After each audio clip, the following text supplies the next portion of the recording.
The Star Trek leap still to be had, I believe, is when someone who has a Square wallet shows up at a Square merchant, and the Square merchant also has the equivalent of a commercial version of a Square wallet, and that payment just happens essentially as an on-us ledger transaction. It doesn't actually need to go through Visa or MasterCard or a bank. It's like you go to the casino and you don't need to go to the window anymore to get your chips. You just sit down at the table and, everybody's got chips. Yeah. And so I guess, I mean, that to me is at some level, I realize Square is also a partner of banks and Visa and MasterCard, but somebody's got to be shitting a brick out there that if this world happens, it's just all an on us transaction, and that role of the banks and Visa and MasterCard is really kind of passé. Or I don't know whether that's heresy still to talk, or I mean, where we are on that pendulum swing. So I think this, to me, and I can't speak for what the cash team is thinking about now, but to me, of all the things that a consumer financial service like supermarket, like Cash App could work on, of the top 10 things, I don't think that's even number 100. Interesting. I think there is a theoretical future, probably at least one order of magnitude scale difference, maybe two, where the value you would create by pulling Visa out of the loop or pulling the card networks out of the loop is greater than the value you could create in all the other things you could do.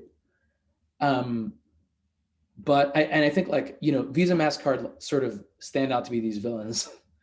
And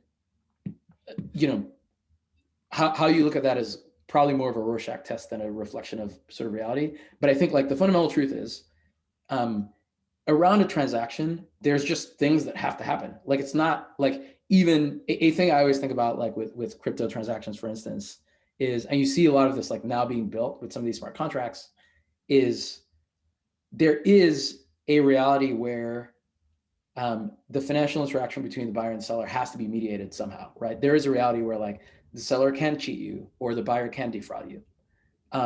And right now, I don't know, of the like 2.5% or whatever the Visa and MasterCard take, I don't know how much of that value is like, I can't say like, hey, they actually should only be rewarded 1.5% for providing that value. But I think it is going to be incredibly difficult in a world where consumers expect that to, excuse me, it's going to be incredibly difficult to not provide that on any like payment network that you create. And then I think so like, all that to say, like, you can argue that maybe Visa, MasterCard are going away. That concept is not going away. And I would actually, like, in my interactions with Visa in particular, it's an insanely strategic organization. Honestly, more so than literally any other org I've interacted with. So I would not be surprised if after the dust settles, the organization doing that on the blockchain is also Visa. Yeah, and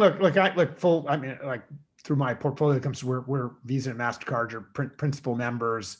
Yeah. So we're on both sides of this, but it does sometimes seem kind of like when you're standing in front of a merchant and he's like, oh, I use Square, and the payer's like, well, I use Square too, and like, it's kind of like, you do the bump and stuff like that. It's just like, it's not clear that Visa and MasterCard need to be in the room. Now, obviously, in all those other situations, you need them as that trust intermediary.